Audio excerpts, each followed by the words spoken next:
Equality news और मैं हूं भाई देखते हैं कुछ खास।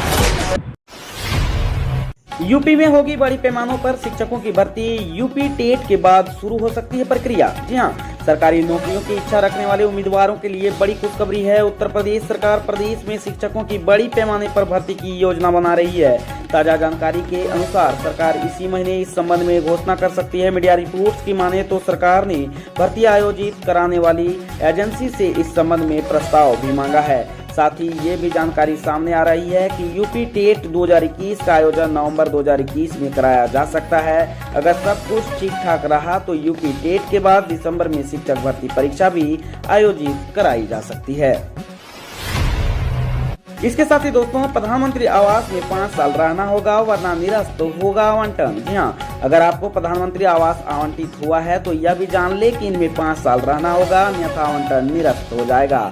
हकीकत यह है कि अभी जिन आवासों का रजिस्टर्ड एग्रीमेंट टू लीज कराकर सौंपा जा रहा है या जो लोग यह एग्रीमेंट भविष्य में कराएंगे उसे रजिस्ट्री कतई न समझें। 5 साल में देखा जाएगा कि आपके इन आवासों का इस्तेमाल किया है या नहीं।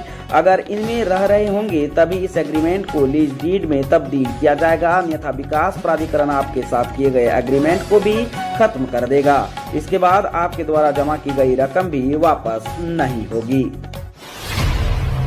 गोरखपुर में इलेक्ट्रिक बसों को चलाने की तय हुई रूपरेखा 26 को पीएम मोदी लखनऊ में दिखाएंगे हरी झंडी। जी हां, गोरखपुर शहर के जिस रास्ते पर ज्यादा यात्री मिलेंगे उस रास्ते पर इलेक्ट्रिक बसें कई चक्कर लगाएंगी। जिन रूटों पर यात्रियों की संख्या कम रहेंगी वहां की बसें भी ज्यादा यात्री वाले रूटों पर लगा दी जाएंगी। 26 सितंबर को प्रधानमंत्री नरेंद्र मोदी लखनऊ में इलेक्ट्रिक बसों को हरी झंडी दिखाकर रवाना करेंगे। लखनऊ से विभिन्न जिलों में 700 बसें जानी है। गोरखपुर को 25 इलेक्ट्रिक बसें मिलनी है। इनमें से 20 इलेक्ट्रिक बसें 27 सितंबर तक शहर में आ जाएंगी। धान बेचने से पहले किसानों को कराना होगा यह काम। जी हाँ, किसानों को अपना धान बेचने से पहले पंजीकरण करवाना अनिवार्य होगा ताकि उनकी जमीन, बोए गए धान व बैंक अकाउंट का सत्यापन समय पर किया जा सके। इससे उन्हें क्रय केंद्रों पर असुविधा का सामना नहीं करना पड़ेगा। धान बेचने के 72 घंटे के अंदर उनके खाते में धान का मूल्य PFMS के माध्यम से मिल सकेगा। यह पंजीकरण किसान द्वारा खुद कर सकेंगे या फिर जन सूचना केंद्र के माध्यम से या फिर साइबर कैफे के माध्यम से कराया जा सकेगा। किसानों का पंजीकरण उनके आधार संख्या एवं पंजीकरण के समय किसान के आधार लिंक मोबाइल नंबर पर OTP भेजकर किया जाएगा। धान बिक्री के समय क्रय केंद्रों पर किसान यदि स्वयं नहीं आएगा तो उसे पंजीकरण के समय ही अपने परिवार के सदस्य का विवरण व आधार नंबर फीड करना अनिवार्य होगा। वैक्सीन की दूसरी डोज नहीं लेने वालों की होगी खोज। अब तक 52% का टीकाकरण। जी हां, उत्तर प्रदेश में लक्ष्य के सापेक्ष 52% लोगों के टीके की पहली डोज लगाई जा चुकी है। अब पहली डोज के बाद निर्धारित समय पर दूसरी डोज नहीं लेने वालों की खोज की जाएगी। फिर वरीयता के आधार पर उनका टीकाकरण कराया जाएगा। ये निर्देश मुख्य सचिव RK तिवारी ने टीकाकरण के लिए गठित स्टेट स्टीयरिंग कमेटी की बैठक में दिए हैं। उन्होंने कहा कि जिला अधिकारी को मुख्य चिकित्सा अधिकारी वैक्सीनेशन की प्रगति की साप्ताहिक समीक्षा करें।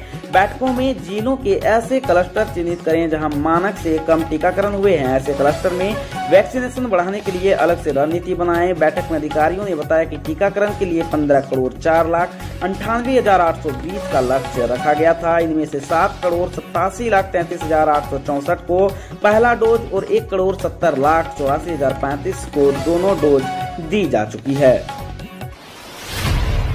दिल्ली, यूपी सहित 3 राज्यों में भारी बारिश की संभावना, टूट सकता है राजधानी में 121 सालों का रिकॉर्ड। जी हां, भारतीय मौसम विभाग ने दिल्ली, यूपी, हरियाणा व राजस्थान में भारी बारिश के आसार हैं। मौसम विभाग ने इन राज्यों में बादलों की गरज के साथ बारिश की संभावना जताई है। मौसम विज्ञानियों के मुताबिक दिल्ली में तेज बारिश हो सकती है। यह बारिश इस सप्ताह रुक रुक कर होती रहेगी। इसके चलते मौसम विभाग की ओर से राजधानी व आसपास के क्षेत्रों में ऑरेंज अलर्ट जारी किया गया है। मौसम विभाग के ताजा अपडेट के मुताबिक दिल्ली के अलावा हरियाणा व यूपी के कुछ इलाकों समेत राजस्थान के डिग में बारिश के आसार बन रहे हैं।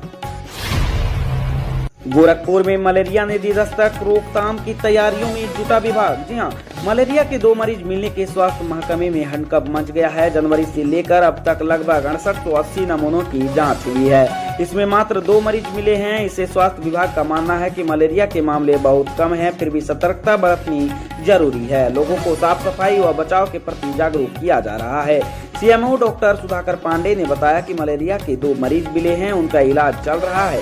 यह संक्रामक रोगों का समय है, बेहतर है कि सभी लोग बचाव के प्रति सतर्क हो जाएं। कोविड प्रोटोकॉल मलेरिया व डेंगू सहित अन्य बीमारियों से भी बचाएगा, इसलिए मास्क लगाएं। कुछ खाने पीने से पहले हाथों की साबुन पानी से अच्छी तरह सफाई करें, शारीरिक दूरी बनाकर रहें।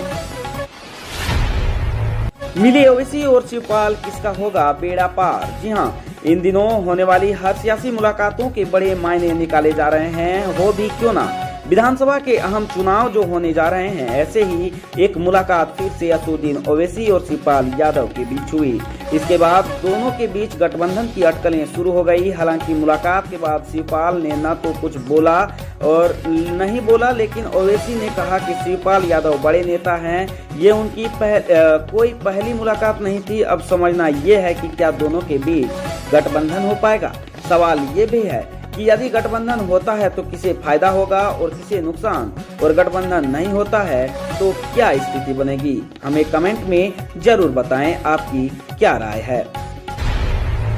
बिजली कंपनियों का घाटा बढ़ने के लिए तय हो जवाबदेही, उपभोक्ता परिषद ने कठोर कदम उठाने की मांग की। जी हां, राज्य विद्युत उपभोक्ता परिषद ने बिजली कंपनियों के साल दर साल बढ़ रहे घाटे पर चिंता जताते हुए इसके लिए जवाबदेही तय करने की मांग की है। परिषद का कहना है कि घाटे पर अंकुश के लिए कठोर कदम उठाने की जरूरत है, इससे ही सस्ती बिजली का लक्ष्य हासिल किया जा सकता है।